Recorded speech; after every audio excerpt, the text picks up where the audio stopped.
Bueno, chicos, muy buenos días. Vamos a trabajar el día de hoy, en esta semana. Nuestro tema de personal social, vamos a estudiar a la cultura Nazca, ¿sí? ¿Dónde se ubicó esta cultura?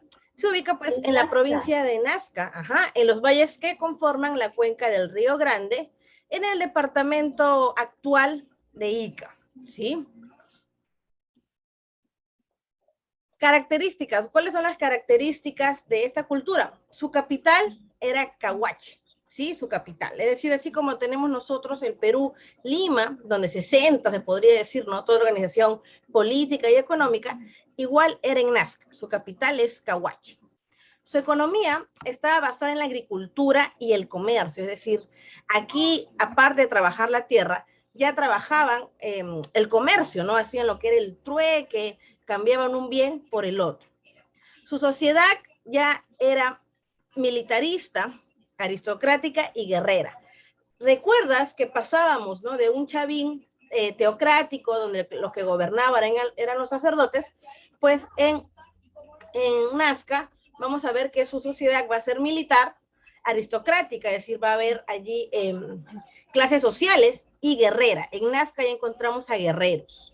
Su idioma es la puquina, su dios es Boto. Boto es como una gran ballena, es este dios.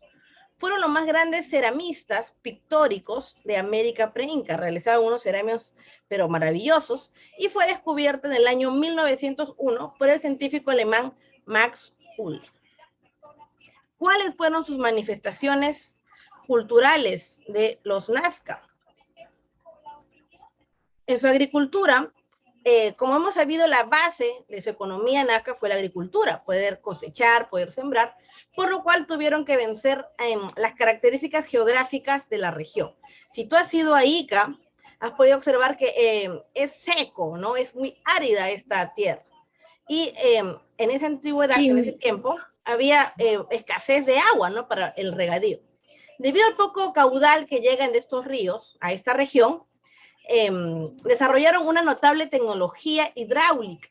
Como podemos observar aquí al lado derecho, observamos unos acueductos de canales y una especie de pozos que permitieron abastecer permanentemente de agua, es decir, de manera continua, a estos terrenos donde realizaban la agricultura, donde tenían sus cultivos, logrando así desarrollar una agricultura sólida, ¿sí? Como podemos ver, ellos se las ingeniaron para poder abastecer de agua de manera permanente a sus sembríos. En su agricultura, sus principales cultivos fueron, tenemos de protagonista al maíz también, al frijol, la calabaza, el zapallo, la yuca, mire hace cuántos años, el maní, el ají, la guayaba, la lúcuma, la paca y el algodón. Y con este último, que es el algodón, ellos desarrollaron sus tejidos y su vestimenta, ¿no? Sus ropitas. En la orfebrería, cuando hablamos de orfebrería quiere decir el trabajo con los metales. En este caso, ¿cuáles eran los metales que utilizaban? Ellos usaban el oro y la plata. ¿Qué hacían con el oro y con la plata? Pues ellos hacían máscaras, orejeras que iban aquí en las orejas, ¿no? Era una especie de aretes así grandes, bien vistosos. Narigueras también, que iban a la nariz, y otros objetos rituales. Que eran adornados. Ajá. Pulseras. Pulseras también. Muy bien, y en esos adornos que ellos hacían, ¿no? Estas narigueras, orejeras de plata y de oro, adornaban mediante repujado, ¿no? Es decir, hacían un grabado en estos elementos, en estos accesorios. Y estos objetos eran para usos ceremoniales y también usos religiosos, para adorar allí a sus dioses. Textilería. Su textilería viene a ser heredada de los paracas, aunque no lograron, ¿no?, la misma calidad y la tan suntuosidad de sus acabados. Los nazcas utilizaron para la elaboración de sus tejidos de algodón lo que era la lana de los camélidos, ¿no? Cuando hablamos de camélidos hablamos de llama, de alpaca. Su cerámica, como podemos observar, fue globular, en forma de globo, con un gollete, ¿no?, con un asa tipo puente. Eran pintadas ya con pincel y fue polícroma. ¿Qué quiere decir polícroma? Muchos colores. Ellos conocían 11 colores. En sus cerámicas, ellas dibujaron toda clase de animales, como son las arañas, los peces, colibríes, pelícanos, loros y zorros, además de numerosos espirales. Nosotros podemos observar que estos animales que ellos dibujaban eran lo que observaban, pues, ¿no? Lo que observaban allí en el lugar que ellos estaban poblando. Las cabezas trofeo. A ver, vamos a ver aquí, hacer un punto especial. Para elaborar estas cabezas trofeo, literalmente eran cabezas trofeo. Entonces sabemos que el trofeo se le da a una persona, ¿no? Cuando ha ganado algo, para que resalte entre las demás. Entonces, estas cabezas trofeo eran la señal, ¿no? De un guerrero que había ganado en batalla. Y se quedaba con la cabeza, pues, del perdedor, ¿no? ¿Cómo elaboraban estas cabezas trofeo? Para elaborarlas se sacaba el cerebro de la persona pues fallecida. Luego la boca la cosían, como podemos ver aquí en la imagen de la izquierda, o era cerrada con espinas y se hacía un pequeño hueco en la frente por donde pasaba una cuerda, como podemos ver aquí al lado derecho, donde se ponía pues esta cuerda para que pueda ser colgado, ¿no? Como si tú colgaras un cuadro, como si colgaras un reloj. Se cree que se hacía para hacer ritos con relación a la fertilidad de las tierras. Recuerda que en esta época de las culturas, y luego también los incas que vamos a ver, ellos eran muy religiosos, ¿no? Ellos creían mucho en la tierra, en el agua, y a ellos les rendían lo que eran ciertos ritos, ¿no? De agradecimiento, que inclusive en la actualidad se siguen dando en algunas partes de la región sierra, ¿no? Estos ritos, estos pagos, estos tributos a la tierra, a la Pachamama.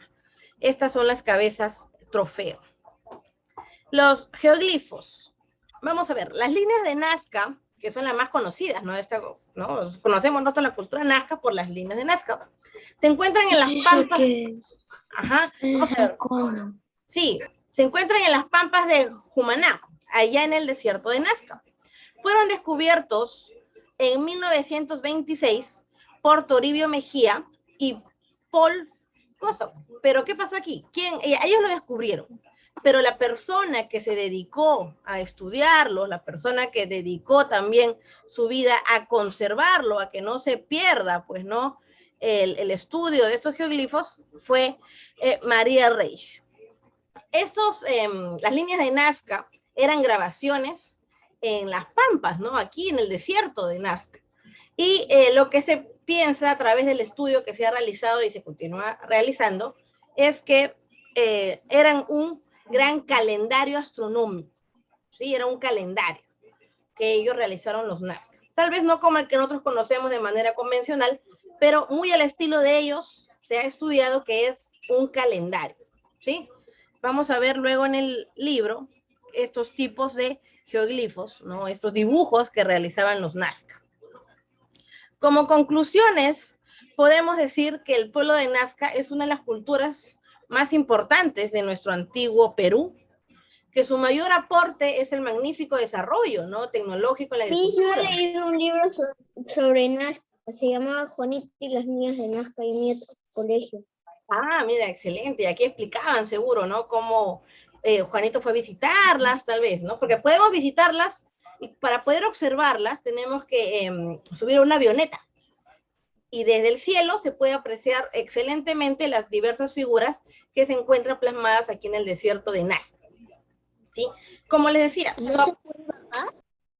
Claro, si tú caminas por allí, bueno, es zona cerrada, no puedes transitar por allí caminando, lo que no vas a poder observar de manera específica las diversas figuras que vamos a ver más luego. Las puedes observar plenamente, pero si estás en una avioneta y vuelas por encima de ellas. Volando por encima de ellas vas a poder observar mucho mejor estas líneas de Nazca. ¿Sí? Entonces, su aporte magnífico de esta cultura fue el desarrollo, ¿no? Para realizar esos canales de regadío, ¿no? Para sus sembríos, a lo cual le permitía enfrentar diversas dificultades, ¿no? En el entorno tan árido, tan cálido en el que vivían los nazcas. Podemos afirmar que ellos fueron los primeros ingenieros hidráulicos de nuestro país.